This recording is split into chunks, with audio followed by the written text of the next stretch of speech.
গুমের মামলায় গ্রেফতারি পরোয়ানাভুক্ত 15 সেনা কর্মকর্তাকে ট্রাইব্যুনালে হাজির। শেখ হাসিনার বিরুদ্ধে যুক্তিতর্ক শেষ হচ্ছে আজ। নির্বাচনের আগে ফ্যাসিস্টের দোসরদের সরিয়ে প্রশাসনকে ঢেলে সাজানোর প্রস্তাব বিএনপির, নিরপেক্ষতা নিশ্চিতের আশ্বাস প্রধান উপদেষ্টার। এমপিওভুক্ত শিক্ষকদের বাড়ি ভাড়া 2 দফায় 15% বাড়িয়ে প্রজ্ঞাপন জারি, আন্দোলন প্রত্যাহার। আজ থেকেই ক্লাসে ফেরার ঘোষণা শিক্ষকদের। ভারতের সাথে সব চুক্তি বাতিলের বিষয়টি ঠিক নয়, জানিয়েছেন পররাষ্ট্র উপদেষ্টা। একজন উপদেষ্টা যা প্রচার করেছেন তার অনেক কিছুই বাস্তবে নেই বলে দাবি। দেখছিলেন ক্রাউন 7 সংবাদ শিরোনাম। গুমের মামলায় গ্রেফতারি পরোয়ানাভুক্ত 15 সেনা কর্মকর্তাকে ট্রাইব্যুনালে হাজির করা হয়েছে। এদিকে শেখ হাসিনার পক্ষে রাষ্ট্রনিযুক্ত আইনজীবী দাবি করেছেন, জুলাই আন্দোলনে 1400 মানুষকে হত্যার নির্দেশ দেননি শেখ হাসিনা। গুমের মামলায় হেফাজতে থাকা 15 সেনা কর্মকর্তাকে সকালে ট্রাইব্যুনালে হাজির করে জামিন আবেদন করা হয়েছে। এর আগে গুমের ঘটনায় মানবতাবিরোধী অপরাধের 2টি মামলায় 8 অক্টোবর শেখ হাসিনা সহ 30 জনের বিরুদ্ধে গ্রেফতারি পরোয়ানা জারি করে 22 অক্টোবর হাজিরের নির্দেশ দেয় ট্রাইব্যুনাল। আসামিদের মধ্যে 15 জন কর্মরত ও 8 জন সাবেক সেনা কর্মকর্তা। এদিকে মঙ্গলবার আন্তর্জাতিক অপরাধ ট্রাইব্যুনাল 1 জুলাই অগাস্টের মানবতাবিরোধী অপরাধের মামলায় ক্ষমতাচ্যুত প্রধানমন্ত্রী শেখ হাসিনা সহ 3 জনের পক্ষে দ্বিতীয় দিনের মতো যুক্তিতর্ক উপস্থাপন করেন রাষ্ট্রনিযুক্ত আইনজীবী। শেখ হাসিনার বিরুদ্ধে যেসব অভিযোগ আনা হয়েছে তিনি সেগুলো খণ্ডন করে তার যুক্তি উপস্থাপন করেন। আজ যুক্তিতর্ক উপস্থাপন শেষ হতে পারে। জাতীয় নির্বাচন সুষ্ঠু করতে অন্তর্বর্তী সরকারকে তত্ত্বাবধায়ক সরকারের ভূমিকায় আসার আহ্বান জানিয়েছে বিএনপি। গতকাল যমুনায় প্রধান উপদেষ্টার সাথে বৈঠক। প্রশাসন, পুলিশ ও বিচার বিভাগ থেকে ফ্যাসিস্টের দোসরদের সরিয়ে নিরপেক্ষ কর্মকর্তা নিয়োগের প্রস্তাব দেন দলটির নেতারা। প্রধান উপদেষ্টা এই সময় জানান, নির্বাচনের আগে প্রশাসনের যাবতীয় রদবদল তার তত্ত্বাবধানেই হবে। সরকার নিরপেক্ষ থাকবে বলে বিএনপি নেতাদেরকে আশ্বস্ত করেন তিনি। রকনুজ্জামানের রিপোর্ট। মঙ্গলবার সন্ধ্যায় প্রধান উপদেষ্টার বাসভবন যমুনায় অধ্যাপক মোহাম্মদ ইউনূসের সাথে বৈঠক করতে যায় বিএনপির 3 সদস্যের প্রতিনিধি দল। বিএনপি মহাসচিব মির্জা ফখরুল ইসলাম আলমগীরের নেতৃত্বে প্রতিনিধি দলে ছিলেন স্থায়ী কমিটির সদস্য আমির খসরু মাহমুদ চৌধুরী ও সালাউদ্দিন আহমেদ। 1 ঘণ্টারও বেশি সময় ধরে চলে বৈঠকে আগামী ফেব্রুয়ারি জাতীয় নির্বাচন ও প্রশাসনের কিছু বিষয় সহ দেশের সার্বিক পরিস্থিতি নিয়ে প্রধান উপদেষ্টার সাথে কথা বলেন তারা।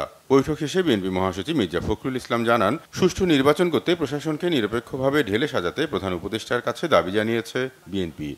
সেক্রেটারিয়েটে যারা এখনো আছেন, যাদেরকে চিহ্নিত ফ্যাসিস্টের দোষর বলা হয়, তাদেরকে সরিয়ে সেখানে নিরপেক্ষ কর্মকর্তা দেওয়ার জন্য আমরা বলেছি। জেলা প্রশাসন বিশেষ করে সেখানেও একইভাবে ব্যবস্থা গ্রহণ করতে হবে।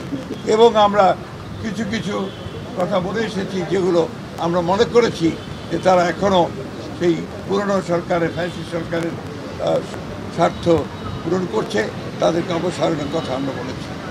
আমরা সেই সঙ্গে পুলিশের নিয়োগের ক্ষেত্রে বিশেষ করে যে সমস্ত আপনার নতুন করে নিয়োগ দেওয়া হবে বা আপনার পদোন্নতি দেওয়া হবে, সেই ক্ষেত্রে একদম নিরপেক্ষ অবস্থা নেওয়ার কথা আমরা বলে এসেছি যে বিচার বিভাগে বিশেষ করে হায়ার জুডিশিয়ারিতে এখনও যে সমস্ত ফ্যাসিস্টদের দোষর আছেন তাদেরকে সরিয়ে সেখানে নিরপেক্ষ বিচারকদের দেওয়ার ব্যবস্থা করতে হবে। এ সময় অন্তর্বর্তীকালীন সরকারকে দ্রুত তত্ত্বাবধায়ক সরকারের আদলে কাজ করার পরামর্শ দেওয়া হয়েছে বলেও জানান মির্জা ফখরুল। জাতীয় সংসদ অনুষ্ঠানকে অর্থবহ, নিরপেক্ষ, সকলের কাছে গ্রহণযোগ্য করে তোলার জন্য এই মুহূর্ত থেকে যেটা প্রয়োজন হচ্ছে অন্তর্বর্তীকালীন সরকারকে এখন কেয়ারটেকার গভর্নমেন্টের আদলে নিতে হবে। অর্থাৎ কেয়ারটেকার গভর্নমেন্টের বলতে আমরা যা বুঝাই, একটা তত্ত্বাবধায়ক সরকার, সেই ভূমিকায় তাদেরকে যেতে হবে। তো সেই জন্য প্রথমেই যে বিষয়টির প্রয়োজন হবে তা হচ্ছে প্রশাসনকে পুরোপুরিভাবে নিরপেক্ষ একটা ধারণা জনগণের মধ্যে তৈরি করতে হবে। সরকারকে সম্পূর্ণভাবে নিরপেক্ষতা বজায় রাখার জন্যে সরকারের মধ্যে যদি কোনো দলীয় লোক থেকে থাকেন তাকে অপসারণ করার জন্য আমরা দাবি জানিয়েছি। বৈঠকে সরকারকে নিরপেক্ষ ভূমিকা পালনের অনুরোধ করে বিএনপি। পরে প্রধান উপদেষ্টার প্রেস উইং থেকে বিবৃতিতে জানানো হয়, প্রধান উপদেষ্টা বিএনপি নেতাদের আশ্বস্ত করে বলেন, নির্বাচনের আগে প্রশাসনের যাবতীয় রদবদল সরাসরি তার তত্ত্বাবধানেই হবে। নির্বাচনের শৃঙ্খলা বজায় রাখতে সক্ষম ব্যক্তিদেরই বেছে নেবে সরকার। রুকুনুজ্জামান, বাংলা ভিশন, ঢাকা। এর আগে গতকাল দুপুরে সফররত ইন্টারন্যাশনাল রিপাবলিকান ইনস্টিটিউট IRI প্রতিনিধি দলের সঙ্গে বিএনপির বৈঠক অনুষ্ঠিত হয়েছে। গুলশানে দলীয় চেয়ারপারসন কার্যালয়ে বিএনপি নেতৃবৃন্দের সঙ্গে সৌজন্য বৈঠক করে IRI প্রতিনিধি দল। এতে বিএনপি নেতৃত্ব দেন দলীয় মহাসচিব মির্জা ফখরুল ইসলাম আলমগীর। প্রতিনিধি দলে ছিলেন বিএনপি স্থায়ী কমিটির সদস্য ডক্টর আব্দুল মঈন খান ও সালাউদ্দিন আহমদ সহ অন্যান্যরা। এদিকে IRI বোর্ড সদস্য ক্রিস্টোফার ফাসনার এবং centre for a new American security এর ইন্দো প্যাসিফিক সিকিউরিটি প্রোগ্রামের সিনিয়র ফেলো লিসা কার্টিসের নেতৃত্বে বৈঠকে অংশ নেন IRI এর প্রতিনিধি দলের সদস্যরা। বৈঠকে রাজনীতি, সমসাময়িক পরিস্থিতি এবং আগামী জাতীয় নির্বাচন কিভাবে অবাধ, সুষ্ঠু, নিরপেক্ষ ও অংশগ্রহণমূলক করা যায় তা নিয়ে আলোচনা করা হবে বলে জানা গেছে। বেসরকারি এমপিওভুক্ত শিক্ষকদের বাড়ি ভাড়া বাড়িয়ে প্রজ্ঞাপন জারি করেছে সরকার। 2 ধাপে তাদের বাড়ি ভাড়া বাড়ানো হবে 15%। গতকাল শিক্ষা উপদেষ্টা ডক্টর সিআর আবরার বলেছেন, এই সিদ্ধান্তের মধ্য দিয়ে বাস্তব ও যুক্তিসম্মত অগ্রগতি হয়েছে। আগামী সরকার শিক্ষকদের সুযোগ সুবিধা নিশ্চিতে আরও পদক্ষেপ নেবে বলে প্রত্যাশা তার। রিপোর্ট রিশা নাসরুলের। বাড়ি ভাড়া বাড়ানোর দাবিতে টানা 10 দিন ধরে রাজপথে এমপিওভুক্ত শিক্ষকরা। আন্দোলনের মুখে বাড়ি ভাড়া 5% বাড়ানোর ঘোষণা দিল, প্রত্যাহার হয়নি আন্দোলন। শিক্ষকদের চলমান আন্দোলনের মুখে মঙ্গলবার বাড়ি ভাড়া 15% বাড়ানোর কথা জানায় সরকার। প্রজ্ঞাপনে বলা হয়েছে, নভেম্বর থেকে মূল বেতনের 7.5% এবং আগামী জুলাই থেকে 15% বাড়ি ভাড়া পাবেন এমপিওভুক্ত শিক্ষকরা। 1 নভেম্বর 2025 তারিখ হতে মূল বেতনের 7.5% হারে সর্বনিম্ন 2000 টাকা এবং 1 জুলাই 2026 তারিখ হতে উক্ত 7.5% অতিরিক্ত আরও 7.5% অর্থাৎ মূল বেতনের সর্বমোট 15% হারে সর্বনিম্ন 2000 টাকা নির্ধারণ করা হয়েছে। এই সম্মতিটা পেয়েছি, আর যেগুলো প্রথাগত যেসব শর্ত থাকে সেই শর্তগুলো এই সম্মতি বিষয়ক স্মারকে উল্লেখিত আছে। সরকারের সিদ্ধান্তকে স্বাগত জানিয়েছেন শিক্ষক প্রতিনিধি দেলোয়ার হোসেন আজিজি। সব মিলে আমরা একটা সুন্দর সমাধান হয়েছে। আমরা 6 লক্ষাধিক শিক্ষক পরিবারের পক্ষ থেকে আমরা তাদেরকে আমাদের পক্ষ থেকে আমরা ধন্যবাদ জানাচ্ছি। শিক্ষা উপদেষ্টা বলেন, এই সিদ্ধান্তের মধ্য দিয়ে চলমান সংকটের সমাধান হয়েছে। শিক্ষকরা এখন পাঠদানে মনোযোগ দেবেন এমন আশা তার। আশা করি যে এটা আমাদেরকে এখন শিক্ষকরা তারা কর্মক্ষেত্রে ফিরে যাবেন এবং যেই উদ্দেশ্যে এটা হয়েছে সেটা হচ্ছে ছাত্ররা, শিক্ষার্থীরা তারা যেন এই সুযোগ এটা পেতে পারেন এবং তার ভালো শিক্ষা হোক, হ্যাঁ, শিক্ষার মান উন্নয়ন ঘটুক, অবশ্যই আমরা চাই। এবং আমরা আশা করি পরবর্তীকালে সরকার যারা গঠন করবেন, এই যে ধারাবাহিকতা, এই প্রেক্ষিতে শিক্ষার্থী আরও উত্তরোত্তর তারা অন্যান্য সুযোগ সুবিধাও তারা এটা দিতে তারা অপারগ হবেন না এবং এই ধারাবাহিকতা তারা বজায় রাখবেন। বৈঠকে শিক্ষক প্রতিনিধিরা উৎসব ভাতা বৃদ্ধি ও বদলি প্রক্রিয়ার বিষয়ে ইতিবাচক উদ্যোগ নেওয়ার আহ্বান জানান। রিশা নাসরুল্লাহ, বাংলা ভিশন, ঢাকা।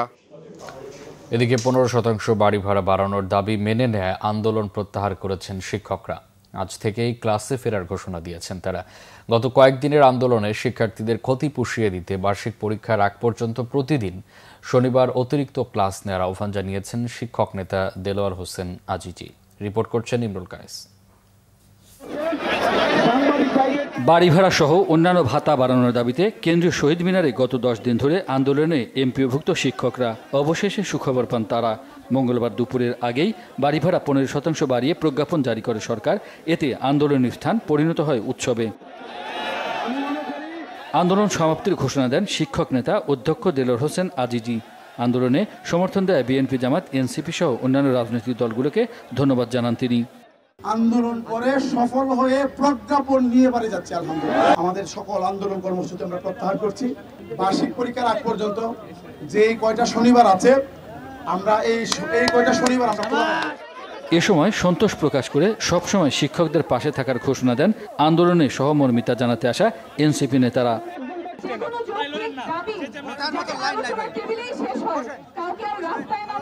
বিশেষ করে শিক্ষকদেরকে যাতে রাস্তায় নেমে আন্দোলন করতে না হয়, অনশন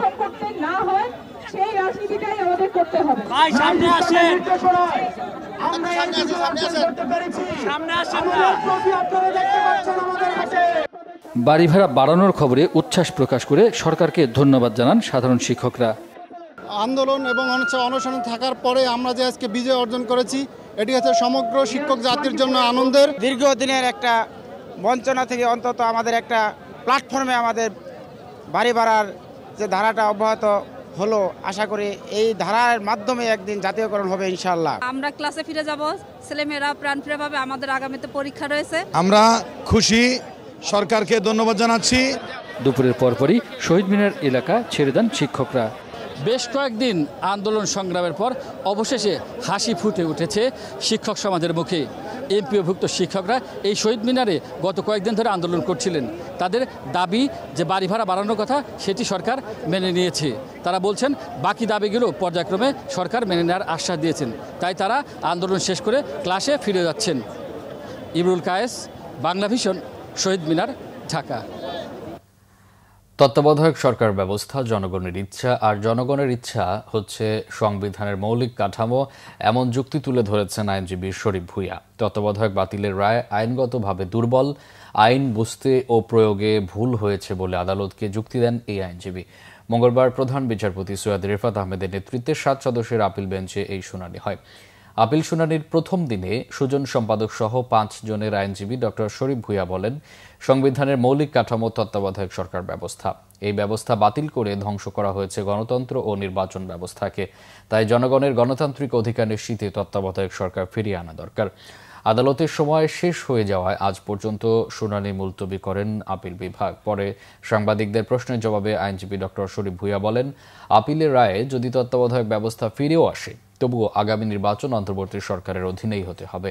গত 27 আগস্ট তত্ত্বাবধায়ক সরকার ব্যবস্থা বাতিলের রায় পুনর্বিবেচনার চেয়ে আবেদন করেন ড বদিউল আলম মজুমদার সহ 5 বিশিষ্টজন। পরে বিএনপি মহাসচিব মির্জা ফখরুল ইসলাম আলমগীর ও জামাত ইসলামীর সেক্রেটারি জেনারেল মিয়া গোলাম পরোয়ারও এতে পক্ষভুক্ত হন।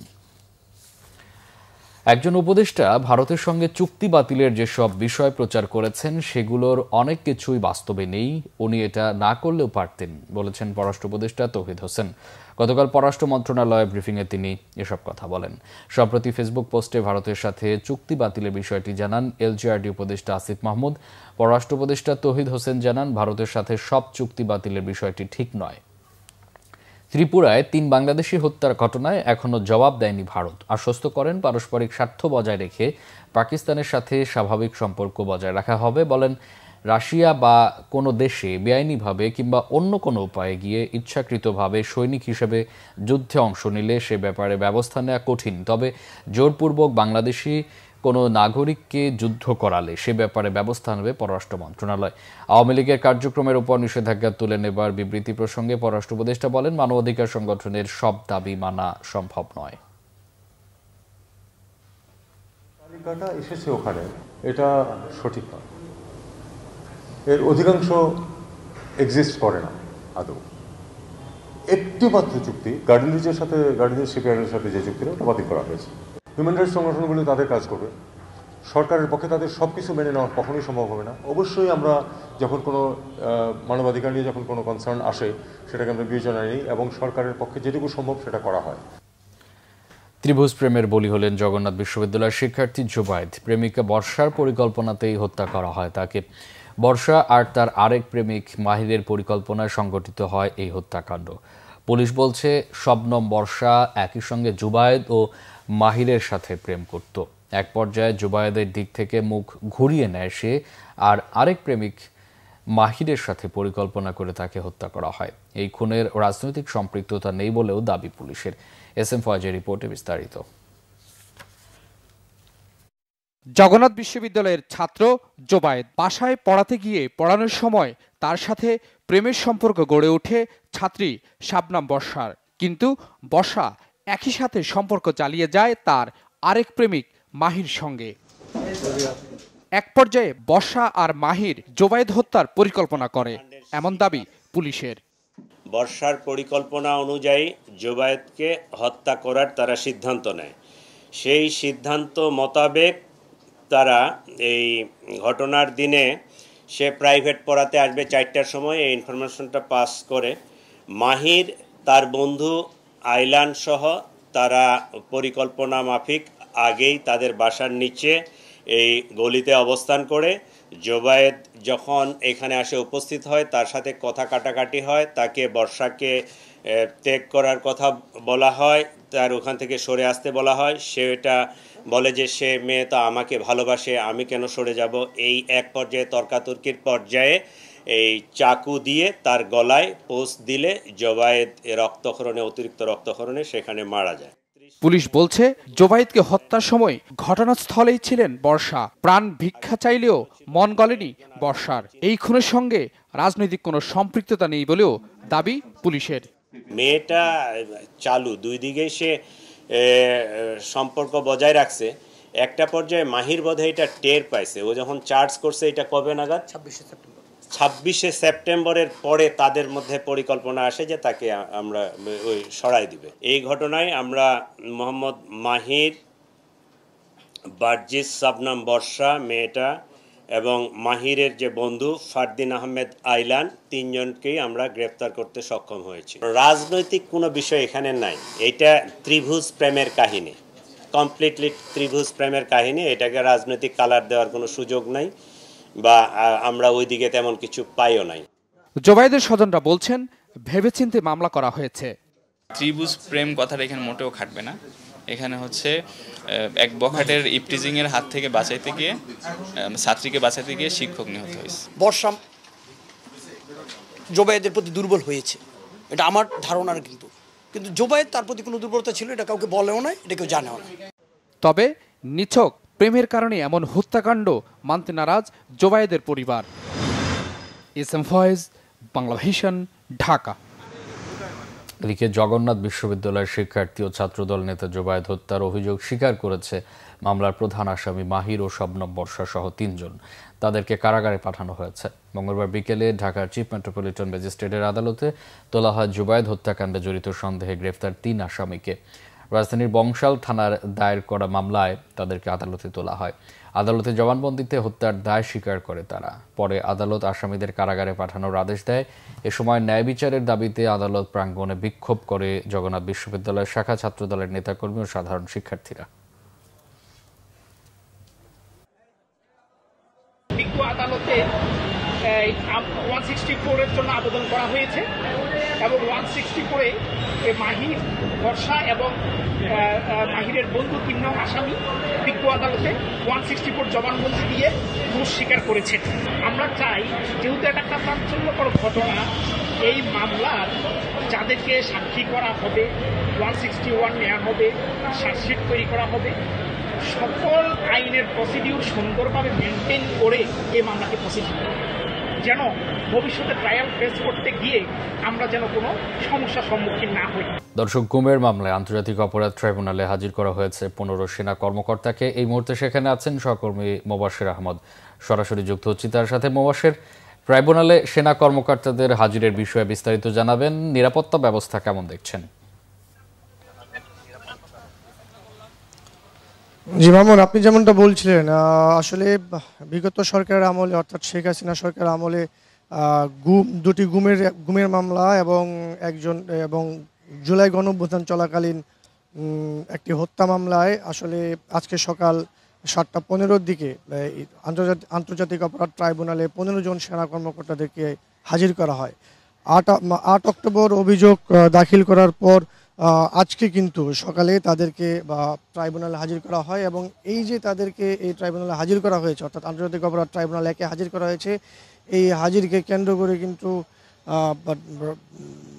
হাইকোর্ট চত্বর সহ ঢাকার বিভিন্ন এলাকায় নিরাপত্তা জোরদার করা হয়েছে। আমরা যখন এখানে এসেছি, আসার পথে বা বিভিন্ন রাস্তার মোড়ে মোড়ে সেনা, বিজিবি এবং র্যাবদেরকে সতর্ক অবস্থায় দেখতে পেয়েছি। এবং একই সাথে আমি যদি আরেকটা কথা বলতে চাই আপনাদেরকে, যে বিগত সরকার আমলে যে গুম খুনগুলো হয়েছিল, তার যে এক ধরনের মানবতা বিরোধী অপরাধ, তার দায়ী কিন্তু আসলে এই সেনা কর্মকর্তাদেরকে এখানে আনা হয়েছে। তাছাড়া আরও একটি বিষয় যদি আপনাদেরকে জানিয়ে রাখতে চাই, যে আজকে সকাল থেকেই কিন্তু এই আন্তর্জাতিক অপরাধ ট্রাইব্যুনাল 1-এ এই সেনা কর্মকর্তাদের যে মামলা আছে সেই মামলার শুনানি কাজ কিন্তু চলমান থাকবে এবং এটা ধীরে ধীরে আরও সামনে অগ্রসর হলে আমরা বিস্তারিত জানাতে পারবো।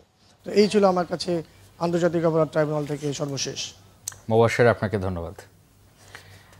ছাত্রীকে ধর্ষণের অভিযোগে এক শিক্ষার্থীকে বহিষ্কার ও শাস্তির দাবিতে মঙ্গলবার মধ্যরাতে উত্তাল ছিল বাংলাদেশ প্রকৌশল বিশ্ববিদ্যালয়ের বুয়েট ক্যাম্পাস। বিক্ষোভকারীদের দাবি পরিপ্রেক্ষিতেই রাতেই অভিযুক্ত শিক্ষার্থীকে সাময়িক বহিষ্কার করা হয়েছে। পাশাপাশি বিশ্ববিদ্যালয়ের পক্ষ থেকে তার বিরুদ্ধে মামলা করার সিদ্ধান্ত হয়েছে। বুয়েটের ছাত্রকল্যাণ পরিচালক ডিএসডব্লিউ এর অধ্যাপক AKM মাসুদ বিক্ষোভকারী শিক্ষার্থীদের উদ্দেশ্যে বলেন, কর্তৃপক্ষ একটি বহিষ্কার আদেশ জারি করেছে। ইলেকট্রিক্যাল অ্যান্ড ইলেকট্রনিক ইঞ্জিনিয়ারিং বিভাগের 21 ব্যাচের শিক্ষার্থী শ্রীশান্ত রায়কে সাময়িকভাবে বহিষ্কার করা হয়েছে। তবে উপস্থিত শিক্ষার্থীরা শ্রীশান্ত রায়ের সাময়িক বহিষ্কারের বদলে স্থায়ী বহিষ্কারের দাবি তোলেন। এতে ক্যাম্পাসে উত্তেজনা ছড়িয়ে পড়ে। আজ উপাচার্যের সাথে বৈঠকের পর চূড়ান্ত সিদ্ধান্ত নেওয়া হবে। সংবাদ শেষ করব ক্রাউন সিমেন্ট শিরোনামগুলো আরেকবার জানিয়ে।